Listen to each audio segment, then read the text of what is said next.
তো যদি আপনার কাছে পিএইচএইচ বা এসপিএইচএইচ ক্যাটাগরি রেশন কার্ড থাকে তাহলে এই ভিডিওটি গুরুত্ব সহকারে দেখবেন, কারণ ইদানিং কিন্তু আমি কয়েকটি রেশন কার্ডে দেখেছি এবং অনেকে আমাকে এসএমএস করছিল যে তাদের পিএইচএইচ রেশন কার্ড ছিল কিন্তু বর্তমানে সেটা কনভার্ট হয়ে RKSY1 ক্যাটাগরিতে চলে এসেছে। অর্থাৎ উল্টোটা হয়েছে, পিএইচএইচ ক্যাটাগরি থেকে RKSY1-এ কনভার্ট হয়ে গেছে, কেন্দ্রের রেশন কার্ড থেকে রাজ্যের রেশন কার্ডে কনভার্ট হয়ে গেছে। আর এই সমস্যায় যদি আপনারা পড়েন সেক্ষেত্রে এই সমস্যার সমাধান কিভাবে করবেন জানতে পারবেন আজকের এই ভিডিওতে। এই সমস্যায় যারা পড়েছেন তারা অবশ্যই ভিডিওটি শুরু থেকে শেষ পর্যন্ত দেখবেন। যদি আপনি এই সমস্যায় নাও পড়েন, পরবর্তীকালে পড়তে পারেন, সেক্ষেত্রে অবশ্যই ভিডিওটি সেভ করে রাখবেন এবং আপনার বন্ধুদের মধ্যে ভিডিওটি প্রচুর পরিমাণে শেয়ার করবেন। পাশাপাশি সমস্ত রকম গুরুত্বপূর্ণ আপডেট সবার আগে পাওয়ার জন্য চ্যানেলটিকে অবশ্যই সাবস্ক্রাইব করে রাখবেন এবং পাশে রাখা বেল আইকনটি প্রেস করে নোটিফিকেশন অল করে রাখবেন। তো চলুন শুরু করি। তো আমি কিন্তু ইতিমধ্যে রেশন কার্ড নিয়ে প্রচুর ভিডিও আপলোড করেছি, পাশাপাশি এটাও জানিয়েছি যে বর্তমানে কিন্তু রেশন কার্ডের যে ক্যাটাগরি সেই ক্যাটাগরি কিন্তু অটোমেটিকলি চেঞ্জ হয়ে যাচ্ছে। অর্থাৎ যদি আপনার কাছে RKSY2 বা RKSY1 ক্যাটাগরি রেশন কার্ড থাকে সেটা কিন্তু অটোমেটিকলি পরিবর্তন হয়ে পিএইচএইচ বা এসপিএইচএইচ ক্যাটাগরিতে চলে আসছে। তো আপনাদের প্রত্যেকের ক্ষেত্রে হয়তো এরকম হয়েছে, কিন্তু অনেকের ক্ষেত্রে উল্টোটা হয়েছে, তাদের পিএইচএইচ ক্যাটাগরি রেশন কার্ড ছিল বা এসপিএইচএইচ ক্যাটাগরি রেশন কার্ড ছিল কিন্তু বর্তমানে সেটা পরিবর্তন হয়ে RKSY1-এ কনভার্ট হয়ে গেছে।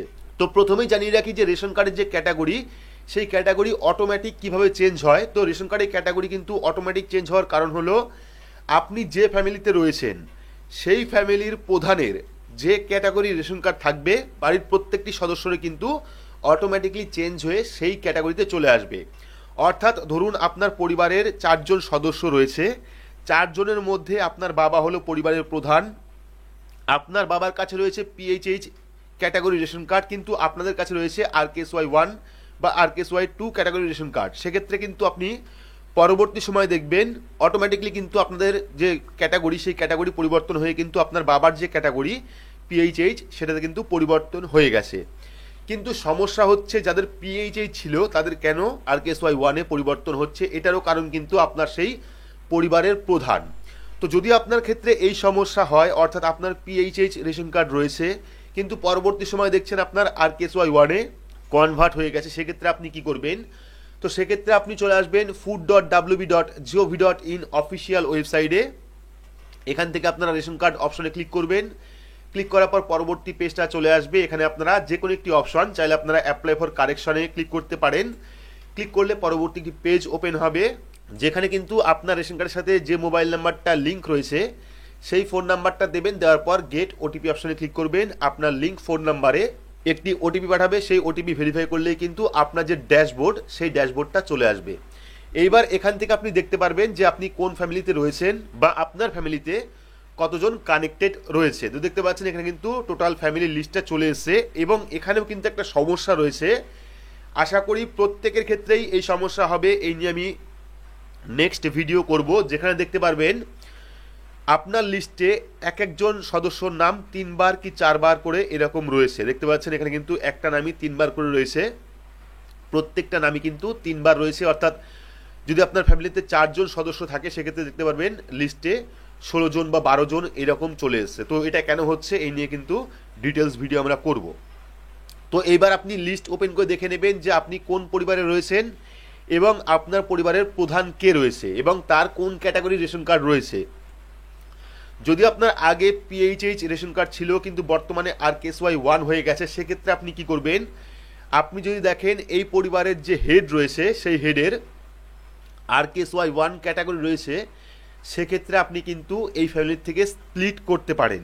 স্প্লিট কীভাবে করবেন? স্প্লিট করার জন্য কিন্তু আপনারা ফর্ম নাম্বার 13 ব্যবহার করতে পারেন। তো স্প্লিট ফর্মটা কি? তো আপনি এই ফ্যামিলির থেকে আলাদা হবেন, অর্থাৎ ক্যাটাগরি কিন্তু আপনি যদি অন্য কোনো ফ্যামিলিতে যান সেক্ষেত্রে কিন্তু আপনাকে ফ্যামিলি চেঞ্জ করতে হবে, ঠিক আছে? সেক্ষেত্রে আপনি ফর্ম নাম্বার 13-র মাধ্যমে কিন্তু ফ্যামিলিটা চেঞ্জ করতে পারেন এবং আপনার পরিবারে যার পিএইচএইচ ক্যাটাগরি রয়েছে সেই ফ্যামিলিতে আপনি অ্যাড হতে পারেন। সেক্ষেত্রেই কিন্তু আপনার যে ক্যাটাগরি সেই ক্যাটাগরি কিন্তু পিএইচএইচে চলে আসবে।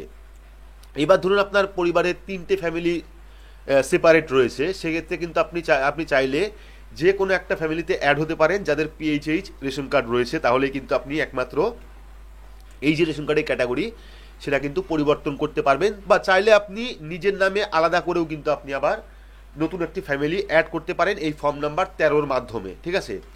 তো এভাবে চাইলে যাদের পিএইচএইচ থেকে RKSY1-এ কনভার্ট হয়ে গেছে তারা কিন্তু অনলাইন থেকে ফর্ম নাম্বার 13-র মাধ্যমে ফ্যামিলি সেপারেট করে বা ফ্যামিলি স্প্লিট করে কিন্তু তারা আবারও তার রেশন কার্ডের ক্যাটাগরি পরিবর্তন করতে পারে। তো আপনারা অনেকেই কমেন্ট করছিলেন, হোয়াটসঅ্যাপে অনেকে যোগাযোগ করছিলেন, এবং এমনকি আমিও কিন্তু অনেকগুলি রেশন কার্ডে কাজ করেছি যে এরকম সমস্যা হয়েছিল যে পিএইচএইচ থেকে RKSY1-এ কনভার্ট হয়ে গেছিলো। অনেকের কি হয়, অটোমেটিকলি কিন্তু ফ্যামিলিটা চেঞ্জ হয়ে যায়।